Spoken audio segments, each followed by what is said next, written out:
Hey, I'm Jay, and I've got something to say about travel hacking, otherwise known as the points and miles game.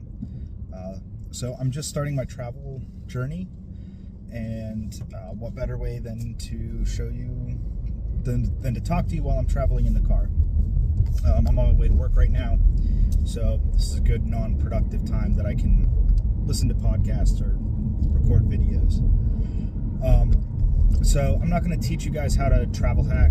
There are people that are much more dedicated and will give you much better information. Right now I'm listening to 10x Travel, and there's a really big site called The Points Guy. So those are a couple that I'm kind of following, mostly 10x Travel right now. I'm watching them on Facebook and part of their Facebook group, and watching them on YouTube. They have a podcast. All their YouTube videos are also in audio format on their website. So those are some recommendations. If I figure out how to create a sub channel and post this, I'll put a link in the description for 10x Travel. They also have some tools. 10x Travel has a tool. They have a paid service where they will, for a fee, they will help you book points and travel, or points and miles rewards. So you can tell them, what frequent flyer programs you have, how many points, credit cards, whatnot, what your goal is. Like, I want to go to South America, I want to go on an all-inclusive resort, I want to go to Europe, whatever. And they'll find you some good deals that will get you there on your budget. They say that the best thing to do is flexibility, so like what time of year to go.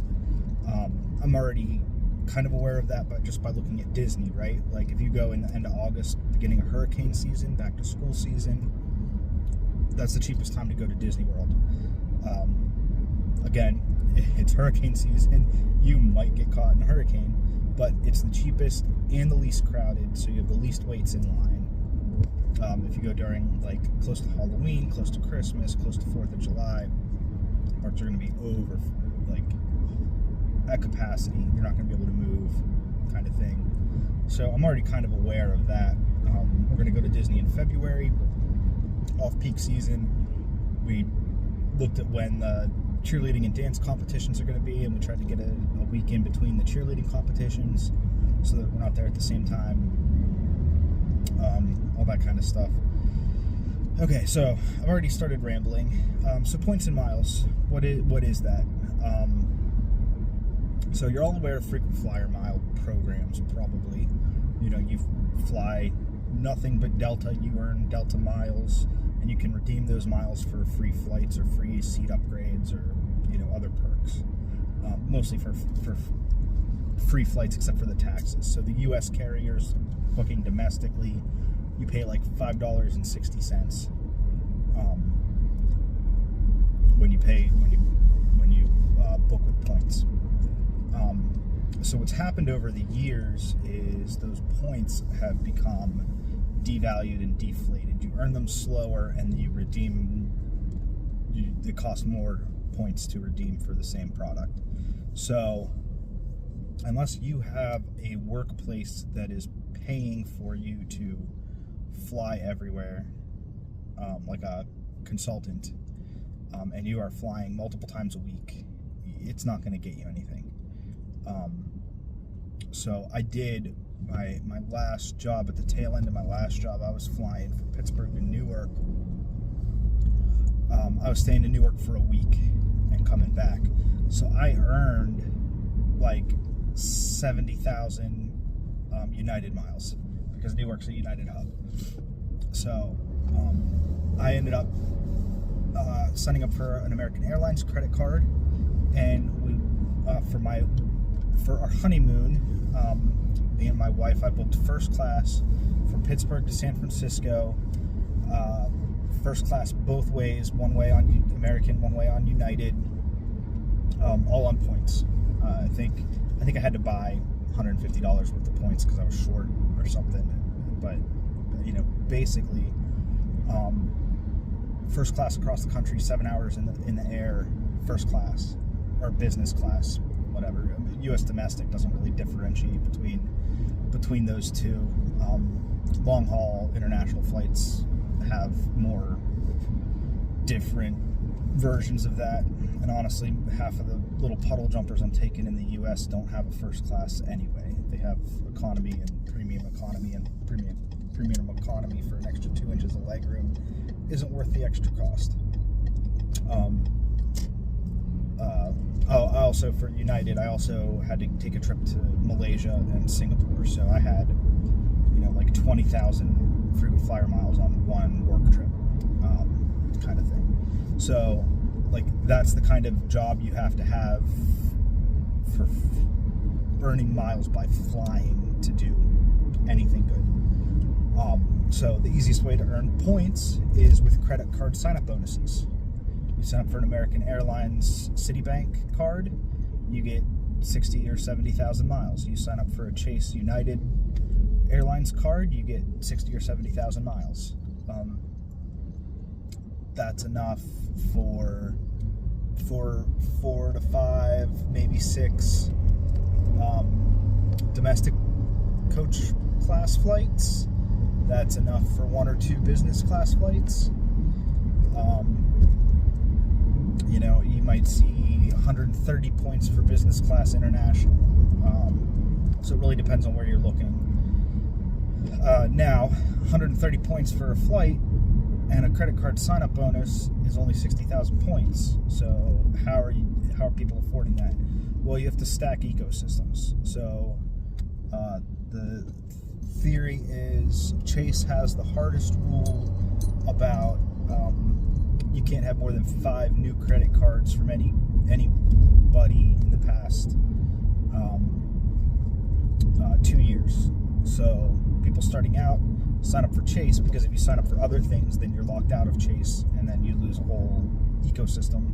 And they have one of the widest footprints, as far as like the hotel cards. They have the IGH card and Marriott, some of the Marriott cards, and Hyatt, as long as in addition to their own travel stuff. So Citibank has like choice privileges and American Airlines, and there's a Barclays American Airline card, and Amex has Marriott and Hilton. And I don't know that Discover or Wells Fargo have any co-branded cards. I don't know who does the Wyndham. Wyndham's a lot of like the Howard Johnson Super 8 hotels kind of thing, so I haven't really been paying attention to them. But you sign up for Chase, and even their cashback cards. So you sign up for a Chase Sapphire Preferred, or Chase Sapphire Reserve, and that gives you access to transfer partners and travel portal. So you earn points, and you can transfer them out to the frequent flyer. You earn Chase points, and you can transfer those out to the airlines and hotels. And you stack cards, so you get a Chase Sapphire for the travel, and then you get a cashback card, which technically earns Chase Unlimited Rewards points that can only be redeemed. Go ahead.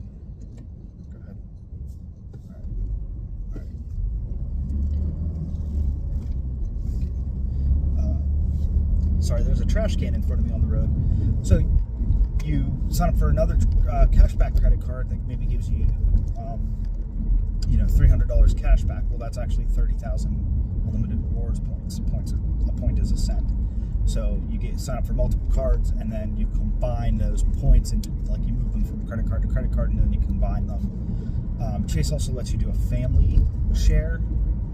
Amex lets you transfer to other people's frequent flyer mile programs. Some of them don't let you do that. Like the name on your account has to match the name of the frequent points programs, or they won't let 2 people sign up for the same transfer partner or whatever. So there's different credit card companies have different rules. Basically, you sign up for multiple cards, and then business cards don't show up on your credit report, so they don't count against your 5 credit cards in the past 2 years. So you sign up for a Chase Sapphire Preferred, and maybe 1 or 2 other cards, and you stay under 5 personal credit cards, and then you sign up for Chase Inc. cards until they stop issuing them. So you're also, unlike personal credit cards, you're also allowed to have multiple of the same card in business. So like you can have like 3 Chase Business Inc. cash, or 2 Business Inc. unlimiteds, and you can product change after a year. You can't really do anything after the first year. So a lot of these premium credit cards that give you big points and other bonuses, free check bags, 4th night free at a hotel,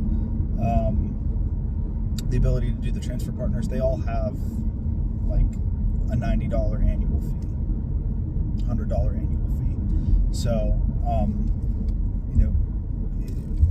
that sign-up bonus is worth hundreds of dollars at a minimum.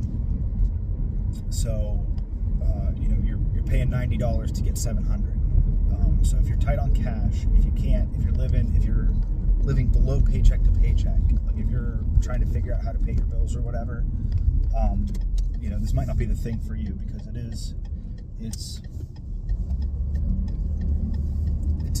it's providing a lot of value, but it is incurring a cost that you wouldn't necessarily have to spend. You don't have to travel. In which case, some 0 annual fee cashback cards might be better. The difference between the cashback cards are the welcome bonuses are usually significantly smaller, right? So 70,000 points is worth $700 to $1,200, depending on how you use it, right? Now, the $1,200 might be, I'm going to use my points on a business class flight, and it's, instead of costing me $3,000, it's going to cost me $1,000 worth of points, and I'm getting a great value there. But you wouldn't buy a $1,000 business class ticket if you didn't have the points, right? So you're not really like a lot of people in the points and miles games, especially the YouTubers, are like, look at this ridiculous value you can get, but it's really that you are getting things of such a high value that you feel okay purchasing them with points when you wouldn't purchase them with dollars. And there are like littler games that, like, I hear about arbitrage, which is basically buying discounted points. So one of the things I just saw, I'm looking at a hotel in a small town, the only chain hotel that's not like a bed and breakfast or like a little town motor inn that hasn't been updated since the 70s is a microtel, and that microtel is normally $50 to $70 a night. And I need to go to a wedding that's on the same day as a Buffalo Bills preseason game, and probably something else, because I don't know why. And then the rooms are $170 at a microtel.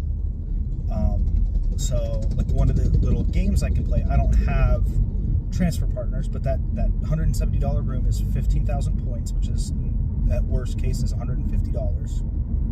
Okay, but what I can do is I can wait for them to have a 30 or 40% bonus on buying points, and I can buy 100,000, or I can buy 10,000 points, 12,000 points, and get an extra 3,000 on the bonus, and spend like $130 to get the points to book the room, which counts as a qualifying night, but doesn't earn you points. If you pay in cash, you earn points on the night, and if you pay with points, you don't earn points, but it still counts as a qualifying night. If you book it through like Expedia or Trivago or the Chase Bank travel portal or the Citibank travel portal, it doesn't count for anything. You don't even get qualifying nights.